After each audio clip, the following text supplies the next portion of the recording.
Got interrupted there. Some weird old guy going behind the Hollyhocks. I have no idea. We'll check it out later.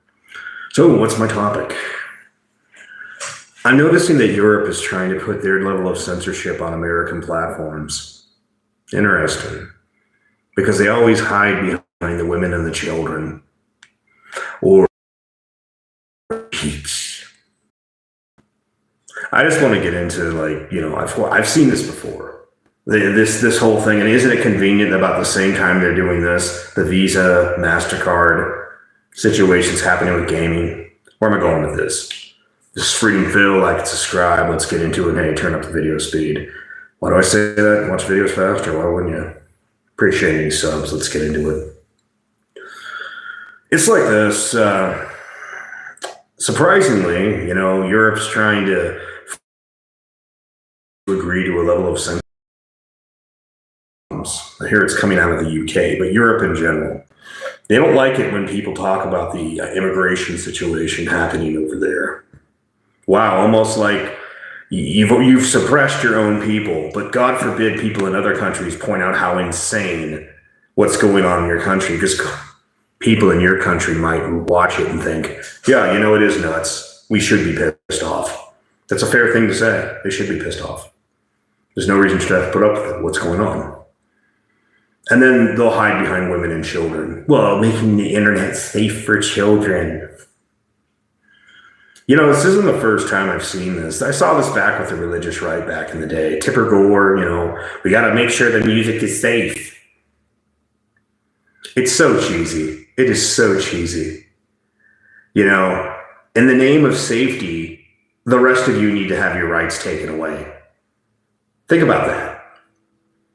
Like, what if, okay, ladies, what if there was a critical situation where we definitely needed more people? Your right to choose would instantly be taken away because they would expect you to be a pregnant woman having more children. Oh, they'd never do. Well, don't give me this never do stuff. Take a look at world history. I mean, hell, Iran was once a progressive country. What is it now? What I'm getting at, though, is in the name of safety and protection. Yeah, they'll use that as an excuse, and then they'll use that for other reasons. Like, what's funny is that for a while there, people pointed out how crazy what China was doing was, like, with this whole social credit score. That's what they're aiming for in America. That's what they're aiming for in Europe. If you say the wrong things, have the wrong opinions, and also a digital ID. Why do they want a digital ID? Then they can trace your opinions to other things and whether people will do business with you. And what's this got to do with Visa and MasterCard? Well, this isn't the first time. They did this a handful of years ago against some people that were producing music. Certain types of art forms were said, oh, you can't do that. So, you know, they basically fought to destroy those situations, you know? And whether you like whatever art it was or not is irrelevant. And by the way, ask the old LGBT world. That same tactic was used against them for ages. If people found out that you were, you know, of one of these groups, you could not get a job. So now they use the same tactic in the modern sense. So they start by going after certain types of games and art and stuff. And look, whether you like it or not, I don't care. That's not my point. But they'll use the same tactic. And I agree with what Asmongold said in the sense that they'll use they'll make even a fake activist group, a bunch of shrieking Karens or whatever group to say, you can't say this. And it seems like we've pretty much been through that for the last, well, since at least somewhere, I'm going to say a lot of the craziness started. It was still during Obama. I'd say about 2010, 2012. And then it just progressively got a little worse, progressive, how ironic, progressively getting crazier. You know, where you saw like people that couldn't speak on college campuses. Like the places that once were before the internet, these were the places of intellectual debate. No, we won't platform that person because they're verboten. Wow, they're telling you what you're allowed to hear. Because if you hear something, you may think something. So they're trying to keep you from ever knowing about it. They're treating people's freedom of speech like it's some sort of like they're gardening you, like you're a farm, and they have to make sure that no other organic life forms manage to make it in to keep you exactly where you are. And that's really what it is intellectually. And then you saw this with like different waves of feminism that come and go. You saw this with all the different like the Trayvon style protests. This is like a goal of making sure that you're not allowed to question things. And you see similar things over there in Europe. I mean, look what's happened to Tommy Robinson again and again and again. It's clear they don't like the idea that he opposes what's going on in their country.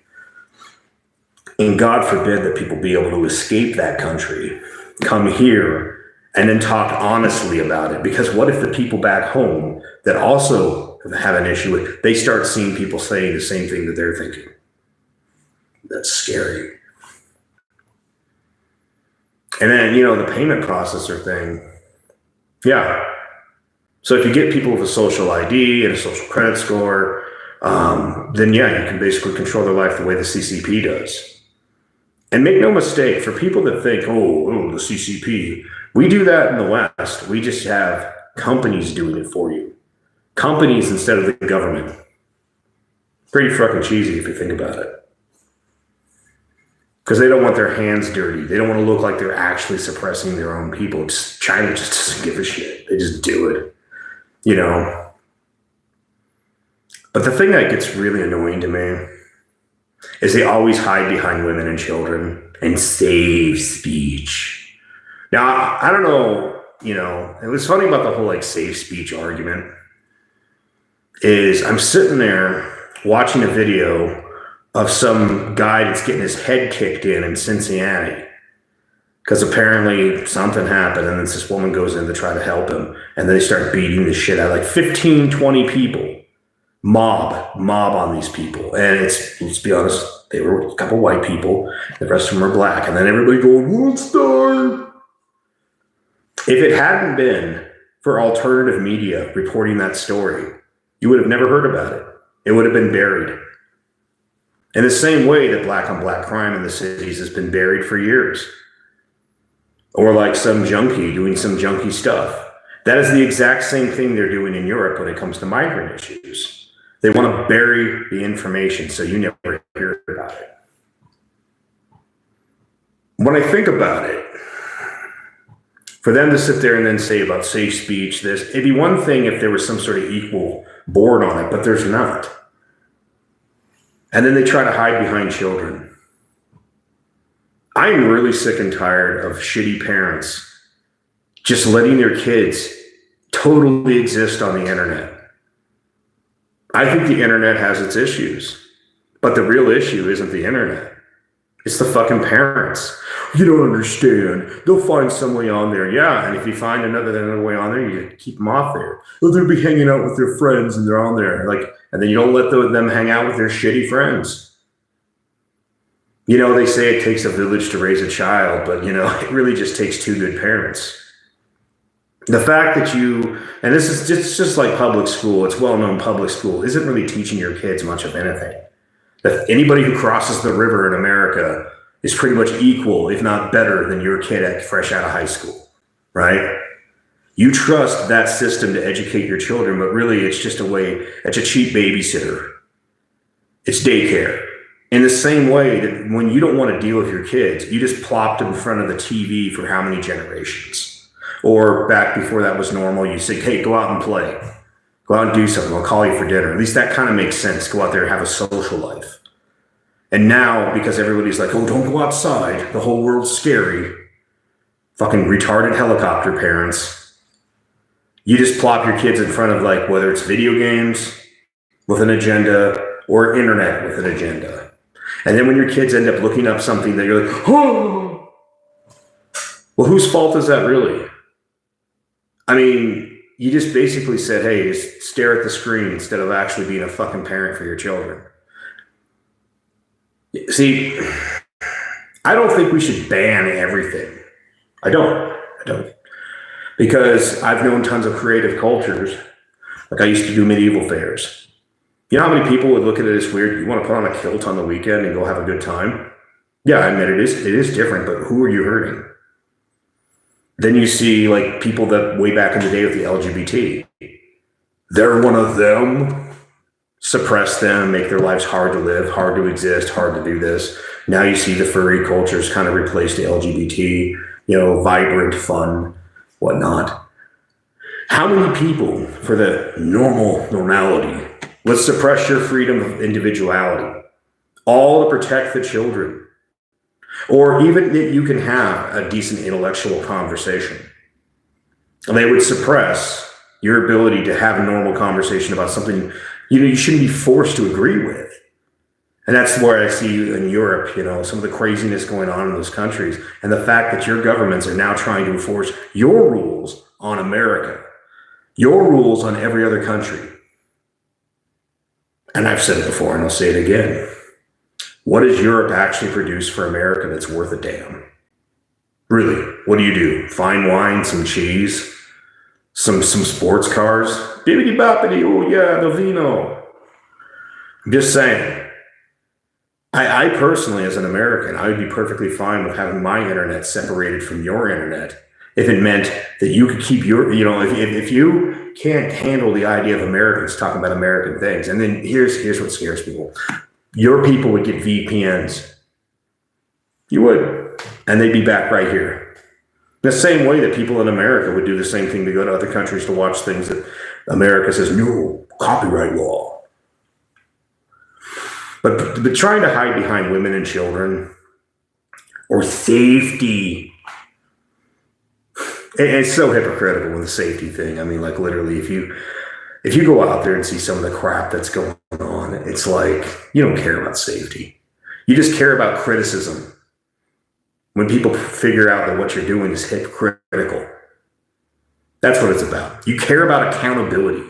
You care about the concept that the people being suppressed one day might just see other people and find out this is happening. Like this whole gaslighting that everything's okay when it's not okay. And God forbid the people actually have a conversation about it. Gets to the point where they say, no, we don't want to tolerate this anymore. And then you get replaced.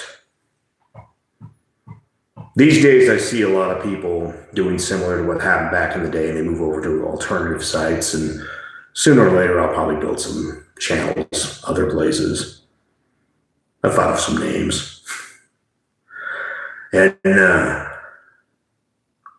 think it's funny. It's the same thing. And by the way, the guy that I think really started that trend back in the day was Stex Hammer, where he multi-platform purposely. Because then if you wanted to shut him down on the mainstream of YouTube, whatever, his fans would just move over to this other thing. I've noticed Steven Crowder doing the same thing. A guy that I've watched or listened to, because I mostly download his audio, TFM. He was ran off the mainstream internet ages ago and still thriving on other platforms. In my opinion, the same thing we saw after the 2016 election is the same thing we're seeing now.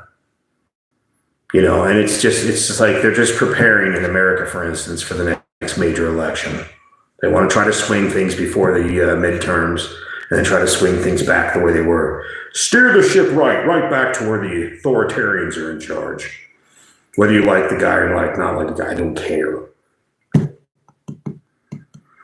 But I get to thinking about it from time to time. It just seems funny to me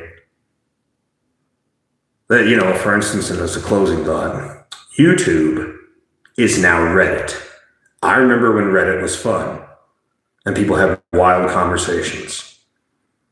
But YouTube is now Reddit. Reddit isn't quite blue sky, but it's pretty close. And so, yeah. One day, I bet the same thing that happened last time. YouTube, when they get afraid of the new platforms, then they listen up. Just like the cartels and the oil. When they're worried about alternative energy, they always lighten up.